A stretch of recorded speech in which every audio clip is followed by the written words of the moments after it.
Hello, and welcome to this edition of A&P Live. I'm your host CJ, along with my colleague Alex, recording live from LMU, and we'll be your host for this initial segment. Today on A&P Live, we'll be talking about the heart, blood vessels, namely the circulatory system. Now, students here at Loyola Marymount University, it's hard to talk about the heart without talking about Hank Gathers. You got that right, Alex. Hank Gathers, back in 1990 as a junior here at LMU, was one of the top basketball players in the country. Until, unfortunately, he died of a heart condition here on the court during a game at Loyola Marymount. Gathers had a heart condition which caused his heart to beat at abnormally high levels, a form of tachycardia, which ultimately led to his death on March 4th, 1990. The doctors later determined that it was from a cardiomyopathy, basically an enlarged heart. Yeah, very tragic. That's why here at LMU, whenever you're talking about the heart, Hank Gathers should always be someone that pops into your mind. If you don't know about it, do some research. Very tragic story. Now, we're going to send you off to Adrian and Harper for more information and in-depth analysis of the heart and its blood vessels. Hi, I'm Adrian. And I'm Harper. And today we're going to be talking about the heart. The first thing on our agenda is we're going to talk about the blood flow through the heart, and then we're going to talk about how the heart contracts. So to begin, the blood flows from the upper body and the lower body into the inferior and superior vena cava into the atrium. Now in the atrium, the pressure of the blood is very low, and so as more blood is flowing in, the pressure will increase and will open up the tricuspid valve, and then as that tricuspid valve opens, the blood will transfer from the atrium into the ventricle. Now that it's in the ventricle, the pressure again is low, and as more blood is flowing in, the pressure will increase. And as the pressure increases, this valve will begin to close, and the pulmonary semilunar valve will open up, and then the blood will travel through the pulmonary semilunar valve into the pulmonary trunk, and then out of the pulmonary arteries. And so there's 3 of those, and then it'll transfer into towards the lungs, go through the capillaries. This blue deoxygenated blood will turn into oxygenated blood, and then it'll return to the heart through the pulmonary veins. Alright, so once the blood is returned through the pulmonary veins, it pools into the left atrium. From the left atrium, when the pressure builds up, the left atrioventricular valve, also known as the mitral valve, and as well as the bicuspid valve, will move into the left ventricle. From the left ventricle, the blood pressure will increase and it will open the aortic valve, which is also known as the left semilunar valve. From there, the blood will pool down and move up into the ascending aorta. From the ascending aorta, it moves up all the way through the aortic arch. At the aortic arch, there are 3 main arteries that it moves into. We have the brachiocephalic, the left common carotid, and the left subclavian. From here, the blood moves down the descending aorta and moves into the lower extremities. Now also, these were not mentioned, but they are important to the heart. These are the coronary arteries, and they are located obviously at the base of the aorta, and they're on the posterior and the anterior side of the heart. And what they do is they help send oxygenated blood into the myocardium, and then what is not shown here is there are coronary veins that send deoxygenated back up into the vena cavas, and then it'll go back to the atrium, so it helps provide oxygen as well. So we just finished the blood flow, and now we're going to talk about how the heart contracts. To start off, we should know that the heart is an autorhythmic organ. Now what this means is if you were to take Adrian's heart out of her, it would continue beating for a few minutes.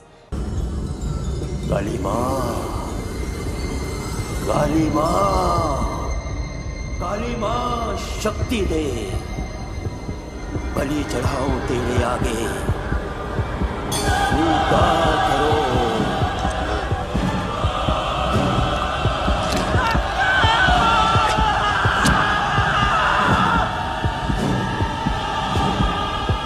This is because it works independently of the nervous system. So the SA node is where it begins, and that sends a signal throughout the myocardium, which excites the AV node.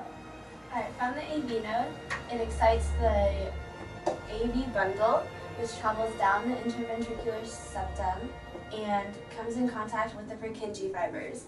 From there, the signal travels down the fibers on the left and right side, and the electrical signals stimulate ventricular contraction. We interrupt this program for a special report. This is the sound of a heart beating. The sounds of the heartbeat are commonly referred to as lub-dub sounds. The lub sound is produced by the closing of the atrioventricular valves, while the dub sound is produced by the closing of the semilunar valves. And now CJ will come in and talk about the graphical representation of this process on paper. Alright, now, before that whole process can even happen, which Harper and Adrian previously discussed, it all relies on this SA node reaching its action potential and starting the whole process. So, in order for this SA node to be excited to start the process, it must go through something called a pacemaker potential.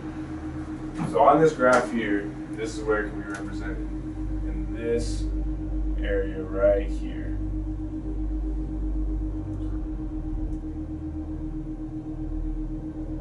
That would be the pacemaker potential. So, let's say pacemaker, right? So what happens at this point is there's a very slow influx of sodium into the SA node, causing the IFC to become slightly less negative, as you can see by the graph going up. We have Na plus going in slowly. And now, once it reaches its threshold of now negative 40 millivolts, of negative 40 millivolts, the action potential spikes. So we have this part right here, which means that calcium is now entering the SA node at a much quicker rate than the sodium was earlier. So this will come in very fast. Now, after that happens and the action potential goes, we have the repolarization of the SA node where potassium is exiting. So let's go through that one more time. SA node needs to be excited, but while it's resting in its pacemaker potential, we have a slow influx of sodium. Once it reaches its threshold of negative 40 millivolts, we have an action potential due to a very fast influx of calcium. After that happens, repolarization occurs when potassium slowly starts to exit the SA node. The reason why this is called a pacemaker potential is because, as you can see by this graph, although it only shows 2 cycles, the action potentials can only happen every so often.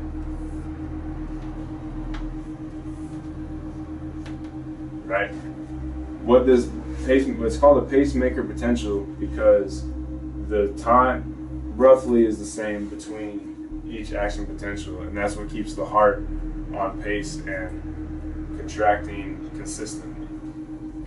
Now, so let's say that we just reached our pacemaker potential and the SA node became depolarized, and like Harper and Adrian said previously, sends its stimulus through the myocardium and the left atrium to the AV node. So for this whole process, it can be represented on an ECG.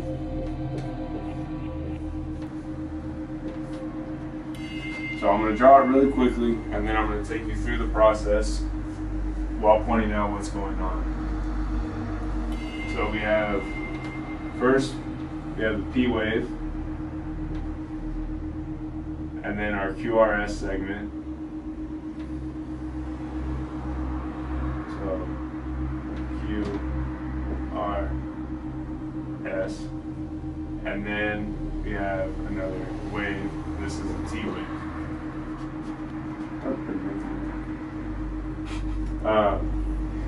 Okay, so what's happening at the P wave? At the P wave, basically we have both atria depolarizing.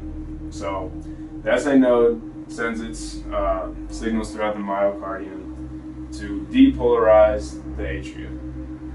that is represented by this P wave right here. Once that P wave is complete, the atria, both atria, are completely depolarized and ready to contract. Okay? So for this contraction to happen, like we said before, the blood pressure builds and these AV valves will open. That process is represented by this QR segment because there are a few things going on. As the atria finish depolarizing, now the blood rushes into the left and right ventricles. And in this process, the ventricles then begin to depolarize while the atria begin to repolarize. Okay? So, like I said, it's represented by the QR segment here. And what's happening with the nodes, like they went through before, is now this AV node has received the stimulus and is beginning to send that signal down the bundles to the Purkinje fibers, right? So on this side, from the R to the S, so the RS segment, we have the ventricles beginning to depolarize even more. So this signal is sent through into the Purkinje fibers. The ventricles are beginning to depolarize even more. Ideally by the time that we reach this S right here, the ventricles are primed and ready to contract. When we reach this segment just past the S to about right here, the ventricles are primed and ready to contract. This T wave represents the ventricular contraction and repolarization state. So as the ventricles were just depolarized and they're ready to contract by the time we get up to here past the S. Now this T wave happens once the ventricles now contract, right? And now it begins to repolarize. And that's what this T wave represents. After the ventricles repolarize, the SA node, right here, goes through another pacemaker potential. When it reaches its threshold, it sends the exact same stimulus throughout the heart. And this ECG, or the PQRST wave, represented by, that can be shown by an ECG, continues. And that is the very complex way to explain why you're alive right now. So how does this all relate back to Hank Gathers? Well, Hank Gathers suffered from cardiomyopathy, which is disease of the cardiac cell. And in his particular case, it was an enlarged heart. But I want to talk about his symptom, tachycardia. So tachycardia is basically the influx of this sodium into his SA node at a higher frequency than what would be considered normal. So if I were to draw it out and let this alone as a normal person, you basically see this influx of reaching the threshold a lot faster than a normal person. Basically, here what I'm trying to show is 3 cycles where a normal person would have 2 cycles. And what that would cause on an ECG, electrocardiogram, is a very heightened ECG, a very heightened frequency of PQRST cycles. Whereas a normal person would see